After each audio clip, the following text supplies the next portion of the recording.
Hello everyone. जैसा कि आपने देखा होगा पिछले पार्ट में हमने 15 क्वेश्चन तक कर लिया था, ठीक है ना। ये हमारा जो पेपर है ना दोस्तों, ये हमारा है 6 फरवरी 2023 का, ठीक है। जो क्लास 1 to 5 होता है ना, पेपर 1 सीटेट उसका है। तो देखते हैं सेकंड पार्ट में हम लोग कि क्या क्वेश्चन पूछे गए हैं और क्या उसके रिगार्डिंग सॉल्यूशन हो सकते हैं, ठीक है। तो ये जो कंटेंट लिया गया है ना, यूथ पब्लिकेशन से लिया गया है। ये पूरा फुल्ली क्वेश्चन बैंक ही है जो ऑलरेडी क्वेश्चन पूछे हुए हैं, ठीक है। तो आइए हम लोग 16 नंबर का क्वेश्चन देखते हैं। कहता है कि विद्यालय में सुविधा वंचित पृष्ठभूमि से आने वाले बच्चों का निम्न स्तरीय निष्पादन किस ओर संकेत करता है। क्वेश्चन को ध्यान से पढ़िएगा कि विद्यालयों में सुविधा वंचित पृष्ठभूमि से आने वाले बच्चों का निम्न स्तरीय निष्पादन किस ओर संकेत करता है। तो देखिएगा ऑप्शन 4 दिया हुआ है कि विद्यालय सभी विद्यार्थियों की आवश्यकताओं की ओर ध्यान देता है। ऐसा तो है नहीं, सबकी आवश्यकता तो पूरा करेगा नहीं। उनके माता पिता शिक्षा का महत्व नहीं समझते, ये भी नहीं है। विद्यालय सभी बच्चों की आवश्यकताएं एवं योग्यताओं को संबोधित नहीं कर पाते हैं। तो यही है आपका सॉल्यूशन, सी नंबर, ठीक है ना। डी नंबर कहता है बच्चों का सामाजिक परिवेश बच्चों के अधिगम के लिए पूरी तरह से उत्तरदायी है, ठीक है। तो इस क्वेश्चन का सॉल्यूशन आपका सी नंबर दिया हुआ है। विद्यालय सभी बच्चों की आवश्यकताओं एवं योग्यताओं को संबोधित नहीं कर पाते, ठीक है। देखते हैं इसका जो है आपका सॉल्यूशन क्या है। विद्यालयों में सुविधा वंचित पृष्ठभूमि से आने वाले बच्चों का निम्न स्तरीय निष्पादन यह संकेत देता है कि विद्यालय सभी बच्चों की आवश्यकताओं एवं योग्यताओं को संबोधित नहीं कर पाते हैं, क्योंकि प्रत्येक बच्चों की आवश्यकता एवं योग्यता अलग अलग होती है। अतः ऐसे बच्चों के समावेशन के लिए उनके बौद्धिक स्तर के अनुसार तथा उनको अनुकूल लगने वाले सामग्रियों के प्रयोग द्वारा शिक्षण कार्य कराया जाए, जिससे कि वे सहज महसूस करें व कक्षा में समायोजित हो सकें, ठीक है ना। नेक्स्ट है आपका कि विकलांगता व्यक्ति और सामाजिक कारकों के बीच बाधित अंतःक्रियाओं का परिणाम है। विकलांगता का कौन सा प्रतिमान इस दृष्टिकोण को समर्थन देता है, ठीक है ना। तो इसका ऑप्शन है आपका चिकित्सीय, दानशीलता, सामाजिक, मानवीय अधिकार। बताइए इसका क्या करेक्ट आंसर हो सकता है कि विकलांगता व्यक्ति और सामाजिक कारकों के बीच बाधित अंतःक्रियाओं का परिणाम है। विकलांगता का कौन सा प्रतिमान इस दृष्टिकोण को समर्थन देता है। तो इसका आंसर दिया हुआ है दोस्तों सी नंबर, सामाजिक, ठीक है। समाज में हमें ये सब चीज देखने का मिलता है डिफरेंस। तो इसका सॉल्यूशन देखते हैं कि विकलांगता व्यक्तिक और सामाजिक कारकों के बीच बाधित अंतःक्रियाओं का परिणाम है। विकलांगता का सामाजिक प्रतिमान इस दृष्टिकोण को समर्थन देता है जिसका संबंध व्यवहारगत तथा पर्यावरणीय बाधाओं से है, जो व्यक्ति को समाज में अन्य लोगों के साथ एक समान आधार पर उनकी पूर्ण और प्रभावी भागीदारी से रोकती है। विकलांग अधिनियम 1995 के अनुच्छेद 26 में विकलांग बच्चों को 18 वर्ष की आयु तक मुक्त और अनिवार्य शिक्षा का अधिकार प्राप्त है। तो प्रत्येक वर्ष 3 दिसंबर को संयुक्त राष्ट्र संघ द्वारा विश्व दिव्यांग दिवस दिव्यांग व्यक्तियों के अंतर्राष्ट्रीय दिवस के रूप में मनाया जाता है, ठीक है दोस्तों। 18 नंबर देखते हैं हम लोग कि श्रवण बाधित वाले विद्यार्थियों के सफल समावेशन को सुनिश्चित करने के लिए अध्यापक को क्या करना चाहिए। क्वेश्चन को एक बार नहीं, 2 बार नहीं, 3 बार पढ़िए, कोई क्वेश्चन में आंसर छुपा हुआ है और थोड़ा बहुत आपको कंसेप्ट बिल्डअप है। तो कहता है श्रवण बाधित जो सुनने में अक्षम है, ठीक है, सुन नहीं पा रहा है, तो विद्यार्थियों के सफल समावेशन मतलब उनको भी अच्छे से अंडरस्टैंडिंग हो, सुनिश्चित करने के लिए अध्यापक को क्या करना चाहिए। रिपीटेड क्वेश्चन है, ऑलरेडी पूछा हुआ है पीछे।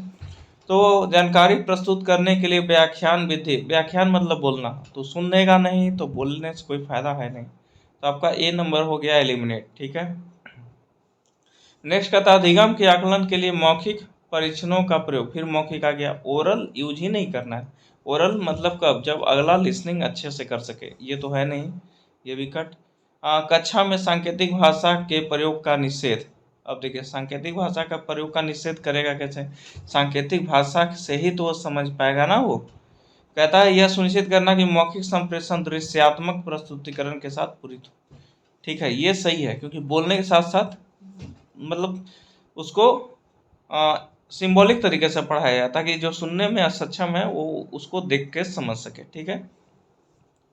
तो देखा आपने क्वेश्चन में सॉल्यूशन था, तो सारे क्वेश्चन में इसी तरीके से आपको प्रैक्टिस करने से आपको कंसेप्ट बिल्डअप हो जाएगा। ठीक है। श्रवण बाधिता वाले विद्यार्थियों के सफल समावेशन को सुनिश्चित करने के लिए अध्यापक को यह सुनिश्चित करना चाहिए कि मौखिक संप्रेषण दृश्यात्मक प्रस्तुतिकरण के साथ पूरित हो, क्योंकि श्रवण बाधित बालक लगभग 5 फीट की दूरी पर हो रही सामान्य बातचीत को सुन पाने में कठिनाई महसूस करते हैं। अतः दृश्यात्मक प्रस्तुतिकरण के द्वारा सहजतापूर्ण अध्ययन कर पाएंगे, जबकि मौखिक संप्रेषण सुनने में अक्षम लोग कारण उनके समावेशन में बाधा उत्पन्न करेगा, जिससे उनका अधिगम प्रभावित होगा। ठीक है। नेक्स्ट कहता है कि मेधावी या प्रतिभाशाली बच्चों में किस तरह की संभावना है। ठीक है। मेधावी व प्रतिभाशाली बच्चों में किस तरह की संभावना है, तो इसका है पहला कि उनमें मूल बातों की सहज समझ का अभाव होता है, अपने सहपाठियों की तुलना में काफ़ी धीमी गति से प्रतिक्रिया देते हैं, फिर यदि कार्य चुनौती भरा है तो उस काम को तुरंत छोड़ देते हैं या समाधान खोजने के प्रति इच्छा व्यक्त करते हैं। तो ये हो गया डी नंबर। ठीक है ना। जो मेधावी हैं, जो टैलेंटेड बच्चे हैं, वो प्रॉब्लम है तो सॉल्यूशन पे ज़्यादा ध्यान देते हैं, कैसे इसका समाधान किया जाए। ठीक है। कोई चीज़ नहीं समझ में आ रहा है तो खुद से पहले प्रैक्टिस करते हैं। ठीक है। यही आपका एक्सलेंट बच्चों का माइंडसेट।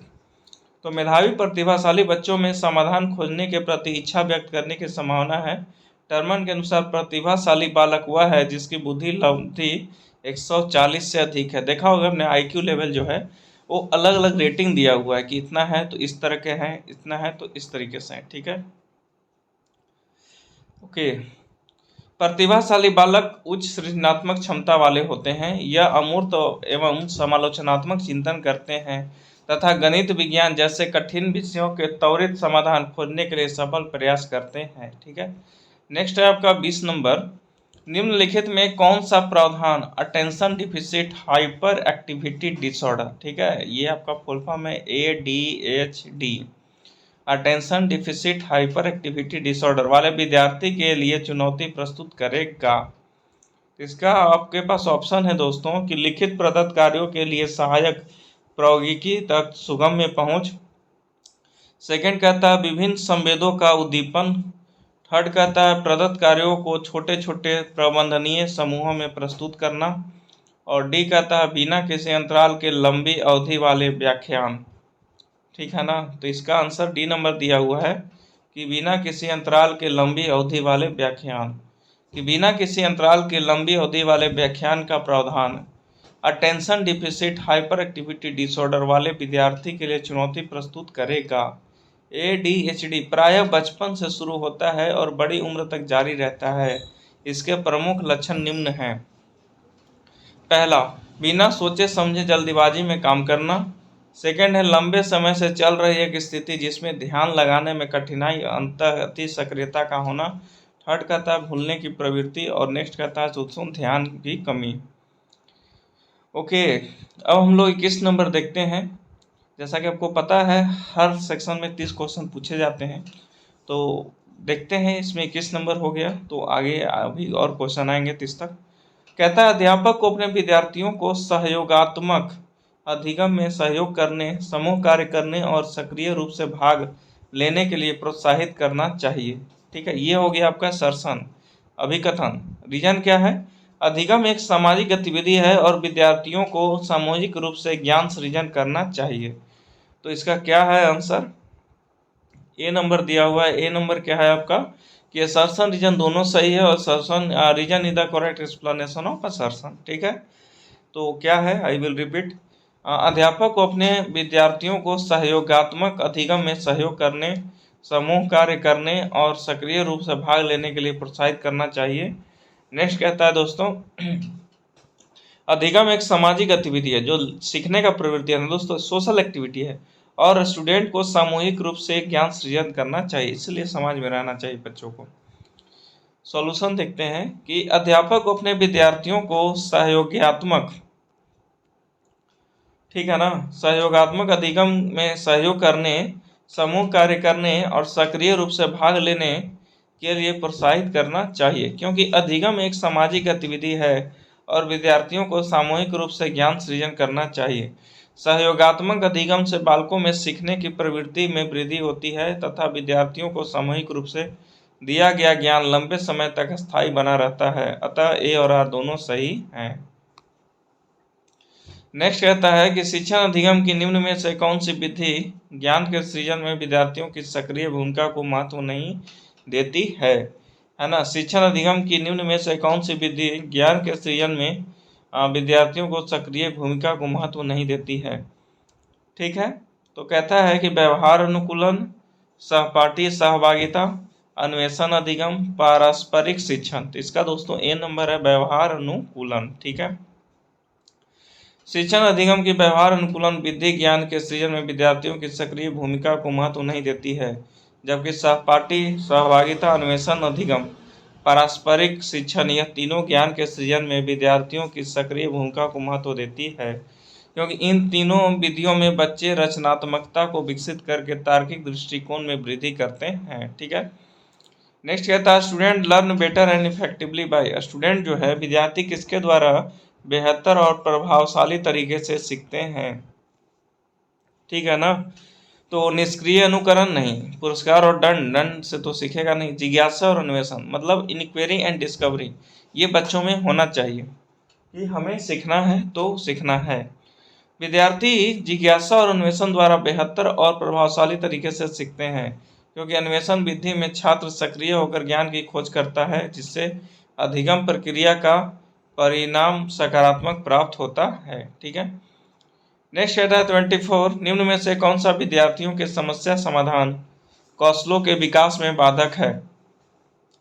पहला कहता है अनुरूपक चिंतन, सेकंड है प्रक्रियात्मक स्थिरता, थर्ड कहता है बहुविध तरीके से प्रश्नों का प्रस्तुतिकरण, और डी कहता है दोस्तों प्रासंगिक सूचनाओं पर केंद्रित होना। तो इसका दोस्तों दिया है बी नंबर, प्रक्रियात्मक स्थिरता, फंक्शनल फिक्सडनेस। ठीक है, क्वेश्चन क्या था कि निम्न में से कौन सा विद्यार्थियों के समस्या समाधान कौशलों के विकास में बाधक है। तो आपका है बी नंबर, प्रक्रियात्मक स्थिरता।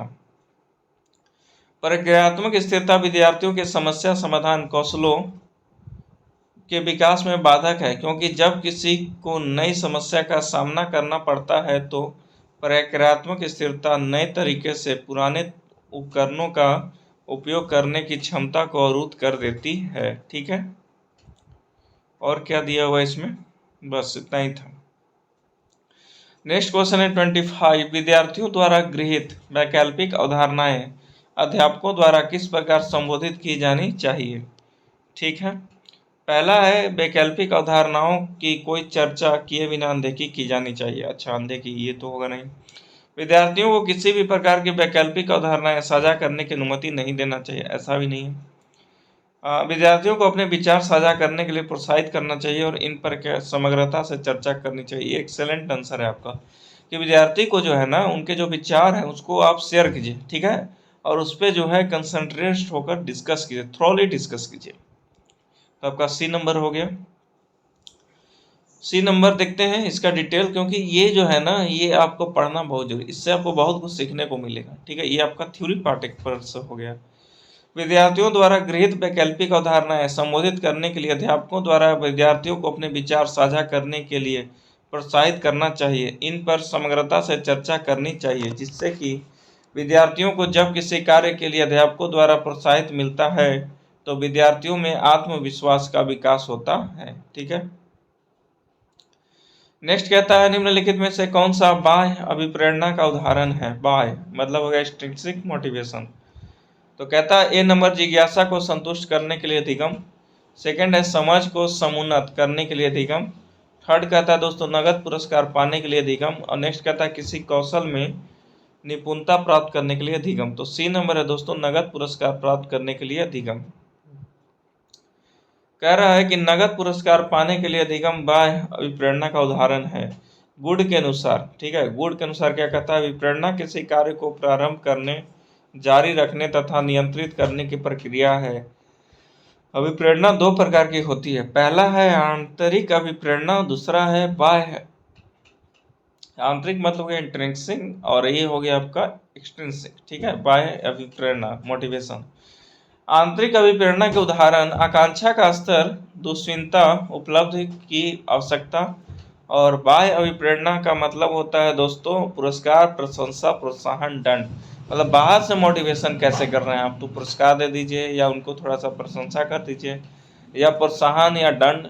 और आंतरिक क्या होता है, आकांक्षा का स्तर, मतलब खुद का बिलीव, दुश्चिंता, उपलब्धि की आवश्यकता कि हमें ये पाना है तो पाना है। ठीक है। 27 नंबर क्वेश्चन कहता है कि सायमा अपनी असफलता की योग्यता में कमी को उत्तरदायी ठहराती है। ठीक है। सायमा कोई कैंडिडेट है, वो आपको असफल हो गए हैं, तो योग्यता में कमी को उत्तरदायी ठहराती हैं और योग्यताओं को एक स्थिर रूप की तरह मानती हैं। बार बार असफलताओं का होना उनमें किस प्रकार की भावना का विकास करेगा? जिज्ञासा, असहाय का सिखा हुआ भाव, गर्व या आशा।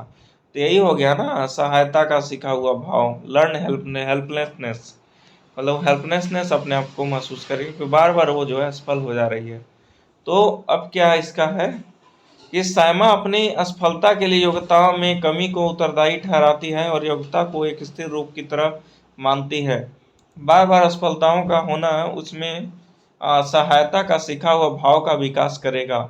असहायता का सीखा हुआ भाव, लर्न हेल्पलेसनेस, एक मनोवैज्ञानिक चरण जिसमें एक व्यक्ति कुछ कारकों के कारण उन स्थितियों में से गुजरता है जहां वह कार्य करने में असमर्थ होता है, या वह सोचता है और महसूस करता है कि वह किसी समस्या का कठिन परिस्थिति से उबरने में असमर्थ है और इसलिए वह इन समस्याओं के बारे में कुछ भी करने का प्रयास करना बंद कर देता है। ठीक है। नेक्स्ट कहता है आप अपने विद्यार्थियों को कुछ जानकारी याद करवाना चाहते हैं। इस उद्देश्य के लिए आप किस युक्ति से बचना चाहेंगे? ठीक है ना। आप अपने विद्यार्थियों को कुछ जानकारी याद करवाना चाहते हैं, इस उद्देश्य के लिए आप किस युक्ति से बचना चाहेंगे? तो कहता है आपका कि आप उन्हें निष्क्रिय रूप से कई बार दोहराने के लिए कहेंगे। सेकंड कहता है उनके पूर्व ज्ञान से संबद्धता जोड़ेंगे। और थर्ड कहता है ज्ञान को वास्तविक जीवन की समस्याओं में लागू करने के अवसर देंगे। और नेक्स्ट कहता है उस अवधारणा हेतु उदाहरण और गैर उदाहरण प्रस्तुत करेंगे। तो इसका आंसर है ए नंबर, आप उन्हें निष्क्रिय रूप से कई बार दोहराने के लिए कहेंगे। ठीक है ना। आप अपने विद्यार्थियों को कुछ जानकारी याद कराना चाहते हैं। ठीक है, कोई चीज़ याद करना है, हमें भी याद करना है किसी का मोबाइल नंबर, तो क्या करेंगे, उसको बार बार रिपीट करेंगे तो अपने आप याद हो जाएगा। अब मोबाइल नंबर में क्या समझना है और समझाना है। ठीक है, उसी प्रकार से कह रहा है कि आप अपने विद्यार्थियों को कुछ जानकारी याद करवाना चाहते हैं, इस उद्देश्य के लिए आप उसे निष्क्रिय रूप से, मतलब हाँ बस बिना सोचे समझे किसी तथ्य को कई बार दोहराने के लिए कहने से बचना चाहेंगे, क्योंकि किसी तथ्य को निष्क्रिय रूप से बार बार दोहराने में बच्चों में ज्ञान स्थायी नहीं हो पाता। अतः इसके लिए आवश्यक है कि बच्चे ज्ञान के सक्रिय अधिकर्मकर्ता बनकर तथ्यों को करके सीखें, जिससे कि वह उन्हें आसानी से याद हो सके, मतलब अंडरस्टैंडिंग होकर सीखें। ये हमारा सेकंड लास्ट है कि निम्नलिखित में से कौन सा व्यक्तिगत कारक है जो अधिगम को प्रभावित करता है? पहला है स्कूली माहौल, सेकंड है आनुवंशिकता, थर्ड है आपका सांस्कृतिक संदर्भ और नेक्स्ट कहता है अध्यापिका का शिक्षा शास्त्र। इसका है दोस्तों बी नंबर, आनुवंशिकता। कि आनुवंशिकता व्यक्तिगत कारक है जो अधिगम को प्रभावित करता है। व्यक्ति अधिगम व्यवहार में उत्तरोत्तर अनुकूलन की एक प्रक्रिया है। ठीक है। अब हमारा 30 नंबर है और है इसमें कि वुडवर्थ के अनुसार नवीन ज्ञान और नवीन प्रतिक्रियाओं को प्राप्त करने की प्रक्रिया सीखने की प्रक्रिया है।